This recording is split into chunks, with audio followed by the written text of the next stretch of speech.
കൊല്ലം പിറവന്തൂർ ഗ്രാമപഞ്ചായത്തിലെ എഴുവത്തൂർ വഴങ്ങോട് പ്രദേശവാസികൾ കാട്ടാന ശല്യത്താൽ ജനിച്ച നാടും വീടും ഉപേക്ഷിച്ചു പോകേണ്ട ഗതികേടിലാണ്. ഒരു കാലത്ത് ജനങ്ങൾ തിങ്ങിപ്പാർത്തിരുന്ന പ്രദേശത്ത് ശേഷിക്കുന്നത് 10-ൽ താഴെ കുടുംബങ്ങളാണ്. തുടർച്ചയായുള്ള വന്യമൃഗശല്യം കാരണം മറ്റുള്ളവരും മറ്റെവിടെയെങ്കിലും താമസം മാറ്റാനുള്ള ശ്രമത്തിലാണ്. ഒരു കാലത്ത് നിരവധി കുടുംബങ്ങൾ താമസിച്ചിരുന്ന പ്രദേശമാണിത്. എന്നാൽ നിരന്തരമായ വന്യമൃഗശല്യം കാരണം നിരവധി പേരാണ് സ്ഥലം വിട്ടുപോകുന്നത്. കൃഷി മുഖ്യ ഉപജീവന മാർഗമാക്കിയവരാണ് ഇവിടുള്ളത്. കാട്ടാനയടക്കമുള്ള വന്യമൃഗങ്ങൾ പതിവായി കൃഷി നശിപ്പിച്ചതോടെ ജീവനോപാധി നിലച്ചു. കർഷകർ തങ്ങളാലാകും വിധം പ്രതിരോധം തീർത്തും കാവലിരുന്നും നട്ടുനനച്ചുണ്ടാക്കിയതെല്ലാം രാത്രിയെന്നോ പകലെന്നോ ഇല്ലാതെ കൂട്ടമായെത്തുന്ന കാട്ടാനകൾ നശിപ്പിക്കുകയാണ്. ഈ പ്ലാവ് നമ്മൾ നട്ടു വളർത്തിയ പ്ലാവ് മുറിച്ച് കളയാൻ പ്ലാൻ ഇടുക. ഈ ആനയുടെ ശല്യം കാണാൻ നമുക്ക് പേടിച്ചിട്ട് പ്ലാവ് മുറിച്ച് കളയാൻ നോക്കുക. അല്ലാതെ ഇവിടെ ജീവിക്കാൻ നിവൃത്തിയില്ല. ഇവിടെ ജനങ്ങൾ വരുന്നതാണ്. ജനങ്ങൾ ഒരു കാരണവശാലും ഇവിടെ ജീവിക്കാൻ വയ്യാത്തൊരു കണ്ടീഷനാണ്. രാത്രി വരുന്നവരുണ്ട്. ആന സൈഡിൽ ഇരുന്ന് കഴിഞ്ഞാൽ ഫോറസ്റ്റിൻ്റെ കാട് വളർന്ന് നടക്കുന്നതാണെങ്കിൽ റോഡ് ഒരു നിവൃത്തിയില്ല. ആന നിന്നാൽ കാണാത്ത പോലും ഇല്ല. ഇപ്പം നമ്മൾ സ്വന്തമായിട്ട് ഇറങ്ങി കാട് വെട്ടുപോകാം ഇപ്പോൾ 2 ദിവസം കൊണ്ട് റോഡ് സൈഡിൽ. അല്ലാതെ ഒരു നിവൃത്തിയില്ല. ഫോറസ്റ്റുകാരോട് പറഞ്ഞ് നമ്മൾ കുഴഞ്ഞു.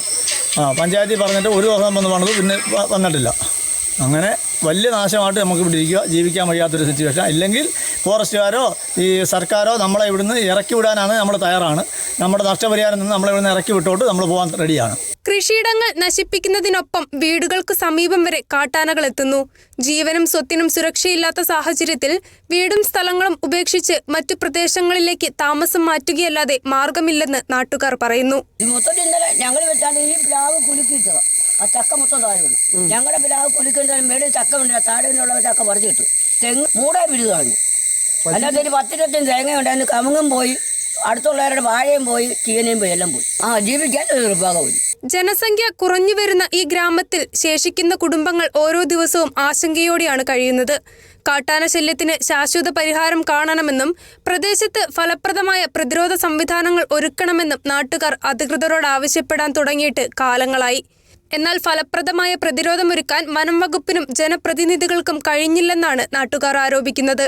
ഈ വയലിൻ്റെ അക്കരെ ഇക്കരെയായിട്ട് 10-50 കുടിക്കാരുണ്ടായിരുന്നു. എല്ലാവരും ഇങ്ങനെ ആനയുടെ ശല്യവും കൃഷി ചെയ്യാൻ പറ്റാത്ത ശല്യവും ഒക്കെ കൊണ്ട് അവർ ഒക്കെ കളഞ്ഞിട്ട് പോയവരുമുണ്ട്, വിറ്റിട്ട് പോയവരുമുണ്ട്. ജനപ്രതിനിധിയൊക്കെ ഞങ്ങളെ കാണുകയും അറിയുകയും ചെയ്യണം. ഞങ്ങളെ ദുരിതങ്ങളെല്ലാം നിങ്ങൾ കേൾക്കുകയും കാണുകയും ചെയ്യണം. ഞങ്ങൾ എന്താ ചെയ്യും? ഈ ആന ഇവിടുന്ന് എങ്ങനെയെങ്കിലും ഈ ആനയെ ഇവിടുന്ന് മാറ്റി തരാനെ കൊണ്ട് അവിടുന്ന് പിന്നെ ഈ ഗവൺമെന്റ് ഞങ്ങൾക്ക് ഇവിടുന്ന് ആനയെ മാറ്റി തരാനുള്ള ഇതാണ് ഉണ്ടാക്കണം. നടപടി എടുക്കണം. എങ്കിലേ ഞങ്ങൾക്ക് ഇവിടെ ജീവിക്കാൻ വെക്കും. ഞങ്ങൾ പച്ചരിക്ക് വേണ്ടി ഇവിടെ വന്ന് കിടക്കുന്നവരാ. യാതൊരു നിവൃത്തിയില്ല ഞങ്ങൾക്ക്. ഇത് കണ്ടല്ലോ. വേറൊരു സ്ഥലത്തേക്ക് പോകാൻ മാർഗമില്ലാത്തവരാണ് വന്യമൃഗങ്ങളെ ഭയന്ന് പ്രദേശത്ത് തുടരുന്നത്. അതും ഏത് നിമിഷവും കാട്ടാനാക്രമണം മുന്നിൽ കണ്ട്. പ്രദേശത്തെ ദുരിതത്തിന് അടിയന്തരമായി പരിഹാരം കാണണമെന്നാണ് നാട്ടുകാരുടെ ആവശ്യം. കേരള വിഷൻ ന്യൂസ്, കൊല്ലം.